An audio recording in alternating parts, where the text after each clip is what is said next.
Créer un climat de confiance entre le gouvernement et le secteur privé afin de faciliter l'approvisionnement du pays en intrants agricoles et en produits de première nécessité, c'est la démarche entreprise par l'État et le secteur privé. Un cadre de concertation de haut niveau entre les deux parties a été mis en place dans ce sens. On entend fréquemment dans, bien sûr, droits universels ou autres cultures, éducation universelle, que comprendre de l'universalisme sur les sujets de notre chronique Un jour, une formule. Les détails en fin de journal avec Souri Ibrahima Keïta. Voilà pour le sommaire. Mesdames, Messieurs, bonjour et bienvenue dans cette édition de Mali Actualité. Nous ouvrons ce journal par cette audience que le président de la transition a accordée à l'ancien président nigérien Mahamadou Issoufou qui préside le panel de haut niveau sur la sécurité et le développement au Sahel. Les deux personnalités ont fait le tour d'horizon des défis à relever au Sahel sur le plan de la sécurité et du développement. Pour plus de précision, écoutons le président du panel de haut niveau sur la sécurité et le développement au Sahel, Mahamadou Issoufou, est au micro de Nouhoum Sissoko.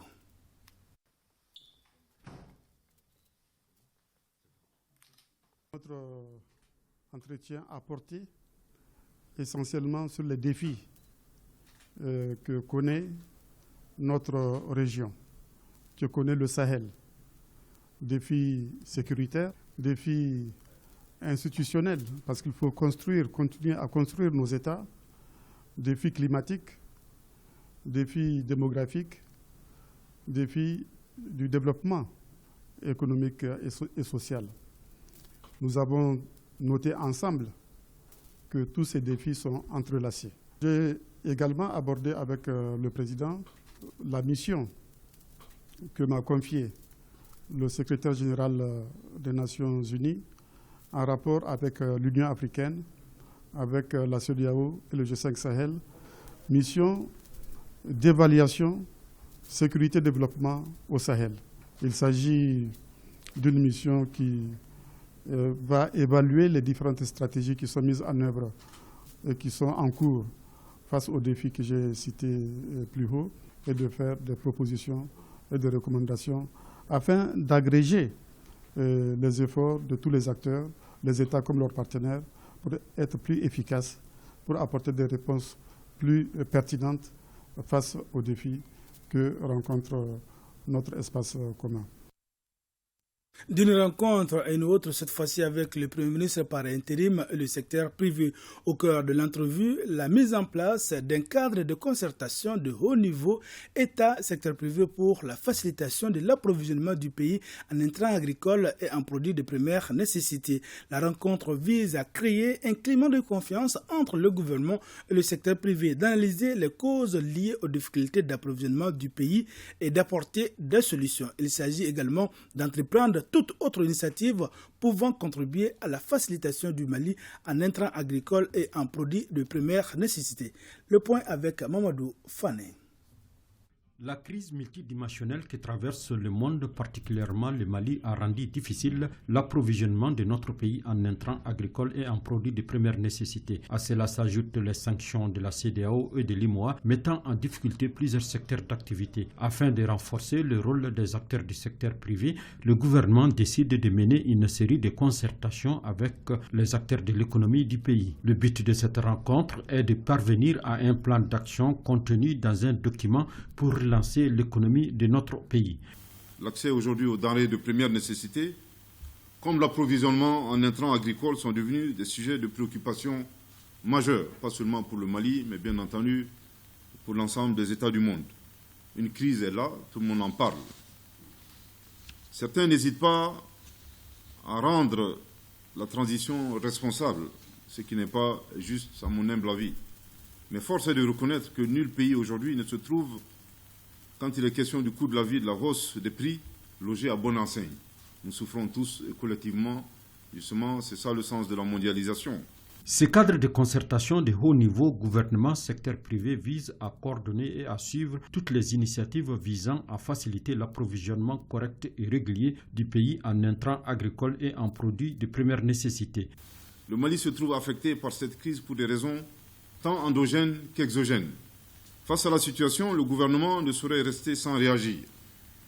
Fidèle à sa mission de créer les conditions du bien-être des populations, il a créé une commission interministérielle en lui assignant un triple objectif, sur instruction très claire de son Excellence le colonel Assimi Goïta, président de la transition, chef de l'État. Lutter contre la hausse des prix, faciliter l'approvisionnement en produits de première nécessité, assurer l'approvisionnement du pays en intrants agricoles. Pour plus d'efficacité, la Commission a choisi de vous associer à ces travaux. Et grâce à votre résistance, grâce à votre intelligence, les objectifs politiques qui étaient recherchés par ces embargos n'ont pas pu être réalisés. Les représentants du secteur privé ont salué cette initiative du gouvernement. Cependant, ils n'ont pas manqué de souligner quelques préoccupations. Le sujet, il est beaucoup plus global et il va au-delà effectivement de la problématique de l'approvisionnement du pays. Nous avons besoin surtout de relancer l'économie du pays. Et relancer l'économie du pays va toucher beaucoup de sujets qui vont aller au-delà de la question de l'approvisionnement du pays en produits et en denrées de première nécessité. C'est le sujet central sur lequel nous souhaiterons travailler avec l'État aujourd'hui. Les défis des banques maliennes aujourd'hui, c'est en fait tout ce qui est commerce avec les banques occidentales. Il faut qu'on puisse travailler rapidement sur ces éléments-là pour pouvoir continuer à approvisionner le marché malien. Donc, et je pense également, en fait, cette initiative est à saluer. Il faut que les Maliens, tous les acteurs se mobilisent pour qu'on puisse sortir de cette crise. Et je souhaiterais que le gouvernement du Mali, pour permettre l'approvisionnement correct du marché malien en viande, mette l'accent sur l'aménagement des espaces pastoraux. En Côte d'Ivoire jusqu'en Sierra Leone et au Libéria, le bétail malien est en train de circuler alors que nous avons de l'espace et nous avons besoin vraiment de rentabiliser cet élevage-là. Le Premier ministre a dit prendre bonne note des préoccupations de ses interlocuteurs, des préoccupations qui seront consignées dans le document soumis à leur appréciation avant sa validation la semaine prochaine. Direction Conakry, dans la capitale guinéenne, a eu lieu l'ouverture de la session parlementaire permanente du Conseil national de transition. À cette occasion, le Mali était à l'honneur par la présidence du président du Conseil national de transition, colonel Malik Diaw, et sa délégation. Cette session se veut un renforcement de liens de coopération entre nos deux pays. Et dans la même foulée, le président du CNT de la Guinée a offert un cocktail dînatoire à la délégation malienne. Le récit de nos envoyés spéciaux à Conakry, Tamsir Diabaté et Oumar Traoré. Une session parlementaire spéciale avec un invité de marque, le président du Conseil national de transition, le colonel Malik Diaw, à la tête d'une importante délégation. Cela s'appelle le renforcement de la coopération bilatérale via les organes législatifs. Avant son discours, le président Diaw enfile ce boubou made in Guinée, un geste d'amitié et de reconnaissance.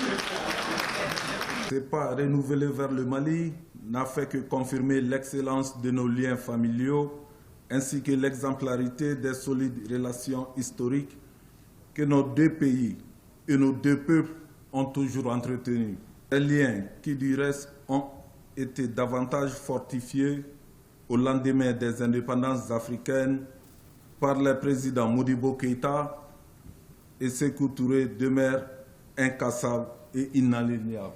C'est le lieu pour moi de rendre une fois de plus hommage à son Excellence, le colonel Mamadi Doumbouya, président de la transition, chef de l'État de la République serbe de Guinée, à qui je transmets les salutations cordiales de son frère et ami, son Excellence, le colonel Assimi Goïta. Nous sommes sensibles à votre prompte réponse à notre invitation pour prendre part à la cérémonie d'aujourd'hui. Votre présence à nos côtés, en ce moment solennel, constitue pour nous, membres du CNT de Guinée, une invite à appréhender et à savoir porter les charges si nobles qui nous incombent. Les présidents Dansa Kourouma et Malik Diaw s'engagent à être au rendez-vous de l'histoire, avec comme objectif d'asseoir les fondements des institutions fortes. Et cela conformément à la vision des colonels Assimi Goïta et Mamadi Doumbouya. Des efforts notoires de nos autorités commencent à porter fruit. Les résultats obtenus, il est vrai, peuvent être différemment appréciés en fonction des sensibilités, en fonction des tendances ou en raison de la complexité des intérêts en présence, mais il faut reconnaître que la finalité ultime recherchée est d'aller à une normalisation politique, instaurer une gouvernance de rupture et doter nos pays d'institutions fortes et légitimes. Cela à travers des réformes courageuses et l'organisation d'élections crédibles et transparentes. Les fondements de ces institutions fortes sont posés depuis les premières heures de la mise en place des organes législatifs du Mali et de la Guinée. Je profite de cette cérémonie solennelle pour vous notifier de vive voix ma totale reconnaissance et celle de mes collègues du CNT du Mali suite à la participation de la forte délégation parlementaire que vous avez conduite à Bamako pour l'ouverture de la session ordinaire d'octobre de notre institution. Ainsi, le président du Conseil national de transition a saisi cette occasion pour lancer un vibrant appel au peuple guinéen. Demandons humblement à vous, nos frères et sœurs guinéens, d'être au cœur du processus de refondation afin que le sacrifice consenti par les acteurs du changement ne soit pas vain. Arrêtons les antagonismes malheureux, porteurs de deuil et de souffrance, car la mère patrie a besoin de l'énergie de tous ses enfants pour se reconstruire. Le soutien inconditionnel de la Guinée envers le Mali lors des sanctions de la CEDEAO et de l'UEMOA est la preuve que ce sont deux poumons dans un même corps, pour paraphraser le président Ahmed Sékou Touré. La coopération entre le Mali et la Guinée a aussi une dimension culturelle. Cette culture a été magnifiée au cours d'un dîner que le président du CNT de Guinée a offert à son homologue malien et à sa délégation.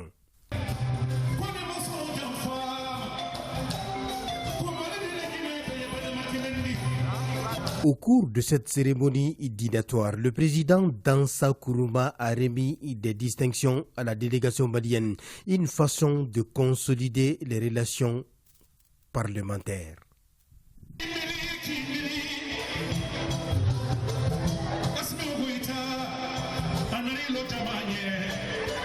Retour ici à Bamako pour parler des travaux d'ouverture de l'atelier national de validation de l'avant-projet du programme national d'éducation aux valeurs ont eu lieu hier, élaboré au terme d'un processus transversal intégré et marathon par un comité d'experts. Le précieux document répond à la vision et à l'initiative des autorités de la transition. On en sait plus avec Jules Sambou Sissoko. La rencontre capitale en cours consacre la présentation et la validation de l'avant-projet du Programme national d'éducation aux valeurs PNEV, au terme d'un processus long et intense sur des valeurs cardinales de citoyenneté. On retient la civilité, le civisme et la solidarité qui ont longtemps structuré et régulé la société malienne. Le comité d'experts a produit un document de qualité. Le document du Programme national d'éducation aux valeurs que nous vous présentons aujourd'hui comprend deux grandes parties. Premièrement, le programme cadre procédant de la vision de la refondation, fait de rappels, de réflexion et d'analyse, de regard, d'évaluation, mais aussi de préconisation sur le système de valeurs destiné à l'enseignement et à l'éducation civique, morale et patriotique. Et deuxièmement, le plan d'action national, accompagné du plan de communication pour sa mise en œuvre.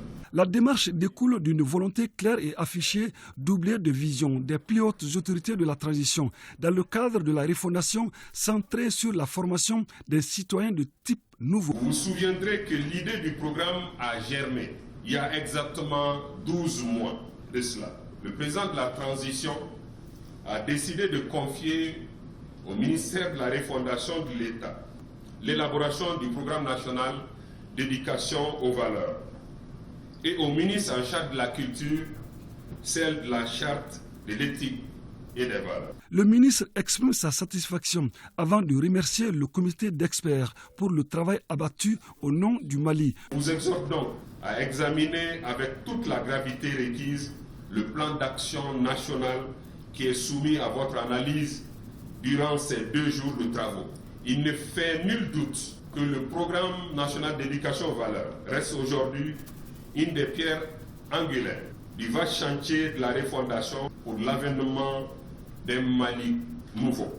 Le gouvernement illustre une valeur bien mentionnée dans le document, à savoir la solidarité, avec la présence de plusieurs ministres à la cérémonie d'ouverture. À présent, le grand format de ce journal, et c'est à l'occasion donc de la célébration de la femme rurale, focus sur une commune rurale avec 3 femmes leaders. Il s'agit de Madina Sako dans le cercle de Banamba. La maire de la commune, le sous-préfet et l'entrepreneur qui électrifie la localité sont toutes des femmes battantes en milieu rural. Des femmes sous nos projecteurs, c'est avec Chekmar Sankaré.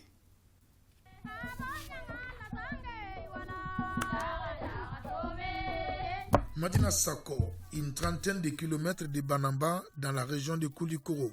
Dans cette localité soninké, la femme est au cœur du développement.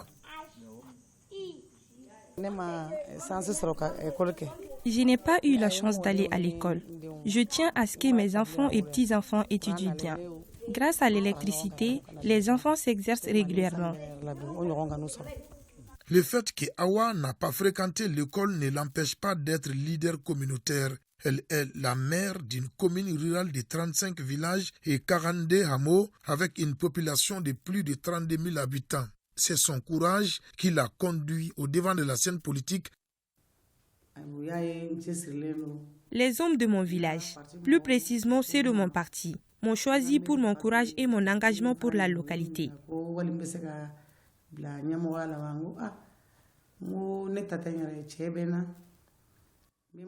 C'est ainsi que j'ai été proposée. Grâce aux bénédictions de mon époux et de mes parents, j'occupe le fauteuil de maire avec foi. Dès lors, celle qui est passée par l'école coranique et des cours d'alphabétisation gère avec dextérité les affaires de la commune rurale.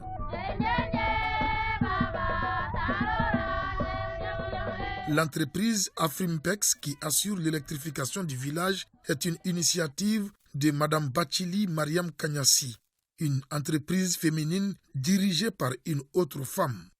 Une femme dans ce secteur, c'est pas facile, mais ce n'est pas du tout impossible. Il faut juste appliquer les bonnes méthodes de gestion, se faire aider par les travailleurs adéquats, surmonter les rejets en tant que femme. Et je pense qu'avec ça, on peut mieux gérer l'entreprise. Aïcha est une gestionnaire d'entreprise sortie de l'École nationale d'administration en 1999. Après ses études, elle a travaillé dans plusieurs autres entreprises publiques et privées avant de poser ses valises à Afrimpex. La native du Nord se plaît de travailler en milieu rural et maintient un bon climat et dans l'entreprise et avec la promotrice. On s'appelle presque tous les jours. Je le fais le compte rendu ici aussi. Et là, ça se passe bien. Cette centrale de 50 kW crête est un système mixte solaire associé au thermique appelé hybride. Sa réalisation a été soutenue par l'État et son partenaire, la Banque mondiale, à travers le projet Système hybride d'électrification rurale (CHER), porté par l'Agence malienne pour le développement de l'énergie domestique et de l'électrification rurale à Madère. Ici, la femme est au cœur de la politique énergétique en milieu rural. Les femmes sont incontournables au développement et les femmes sont les grandes consommatrices d'énergie. Donc pour cela, il faut impliquer les femmes. Donc ce qui a fait que la cellule JAR a été créée au sein de la Madère depuis 2012 et elle fonctionne. Dans toutes les localités où il y a les centrales, on installe les centrales, nous éclairons les CESCOM et précisément les maternités.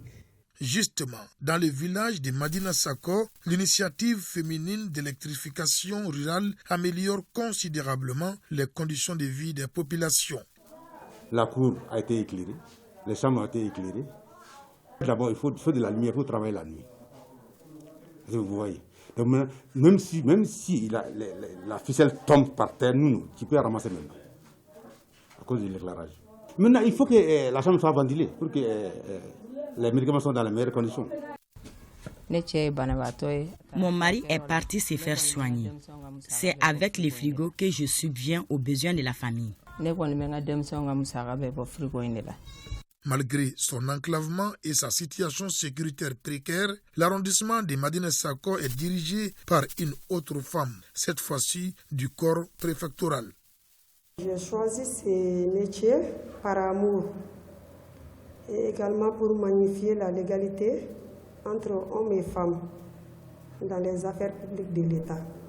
En 1997, Yuma Konaté décroche son brevet de technicien en secrétariat de direction. Elle fut admise à la fonction publique en 2005 et occupe des postes d'assistante administrative dans plusieurs localités du pays. Gouvernorat de Ségou, sous-préfecture de Kemparana, préfecture de Bankas et de Douanza. C'est en juin dernier que Yuma fut nommée sous-préfète de l'arrondissement de Madina Sako.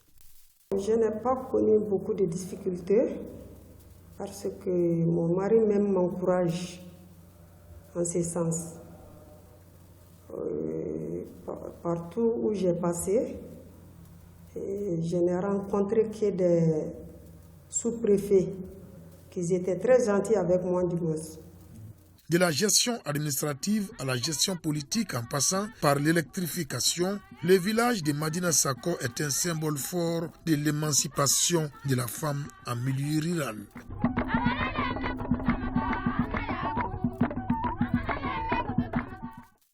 Cheikh-Oumar Sankaré. L'un des mots qui ronge le monde actuellement, c'est la volonté de certains de faire de leurs normes l'homme d'appréciation pour toute l'humanité. Cela s'appelle l'universalisme.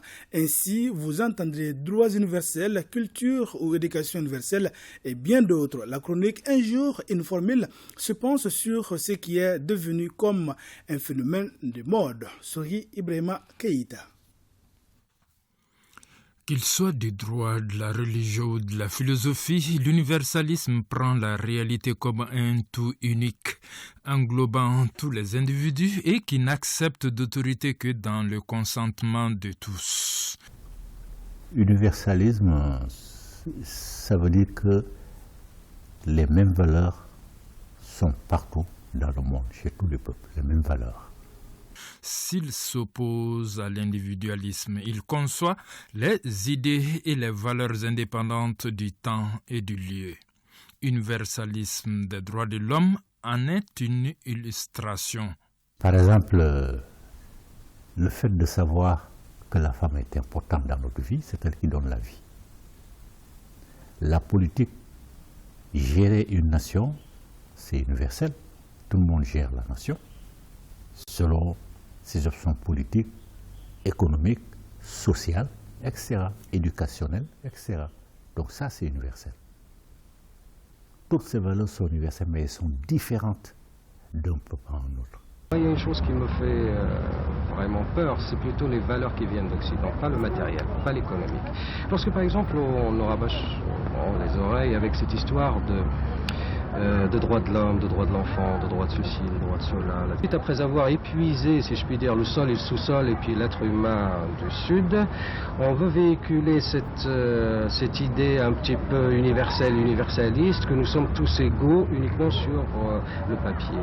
C'est cette idée qui est un petit peu dangereuse. Moi, je pense que la société européenne n'a pas d'image humaniste. C'est uniquement des problèmes d'intérêt, de profit. Chez eux, il y a l'homosexualité, il y a tout ce qu'on veut, tous ces vices-là, qui ne sont pas universels. Le LGBT, là, c'est pas universel, mais ils veulent la rendre universelle. Ça, effectivement, sont des vices, ce sont des gros défauts de l'humanité qu'il faut écarter. Et ils sont les seuls à les défendre. C'est nous qui serions habilités à parler d'universalisme en imposant nos valeurs parce que ce sont les meilleurs au monde. Elles ont toujours été imitées, elles n'ont jamais été égalées, elles ne seront jamais égalées. Donc on peut parler d'universalisme, mais il n'y a aucune valeur qui peut être universelle et s'appliquer au reste du monde. Non. Chacun voit l'universalisme à sa propre manière. Et comment on peut sortir de cet engrenage? Mais il n'y a pas d'engrenage, il suffit seulement de pratiquer nos valeurs. Le vrai universalisme, en fait, s'impose à tous sans interférence ni discrimination. Le village planétaire qu'imposent les sciences, techniques et technologies, la gouvernance qui existe toujours avec les hommes, où qu'ils soient, le langage ou la langue propre aux humains. Pour le reste, et comme le martèle le chanteur, on est ce qu'on est et vous êtes ce que vous êtes. C'est ce qui met fin à ce journal. Merci d'avoir été des nôtres. On se retrouve demain, Inch'Allah, lorsqu'il sera 13h en temps universel.